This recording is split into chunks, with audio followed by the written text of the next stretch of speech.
Sellers ने candle में push किया 905 के नीचे रखने के लिए और बायर्स ने ट्राई किया कैंडल को 900 के ऊपर रखने के लिए। सेलर्स कैंडल में एंटर करने के लिए फुल इंटरेस्टेड है। अभी सेलर पुश कर रहे हैं कैंडल को लेफ्ट साइड में लोअर हाई के नीचे रखने के लिए। अभी सेलर्स ने पुश किया कैंडल को नीचे रखने के लिए और लास्ट सेकंड में कैंडल में गैप डाउन हुआ एग्जैक्टली 850 के राउंड नंबर पर। सो मैंने डायरेक्टली ट्रेड प्लेस कर दिया। अब इस जगह पर मुझे रिवर्सल एंट्री का वेट करना चाहिए था, पर मैंने डायरेक्टली ट्रेड क्यों प्लेस किया?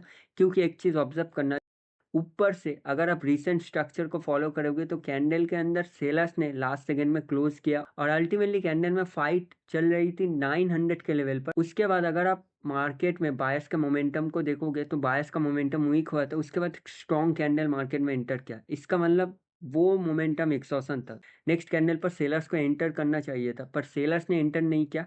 उस कैंडल पर बायर्स ने एंटर किया। इसका मतलब मुझे इस कैंडल पर बायर्स के लिए ट्रेड प्लेस करना चाहिए था, पर फिर भी मैंने रिवर्सल ट्रेड क्यों प्लेस किया?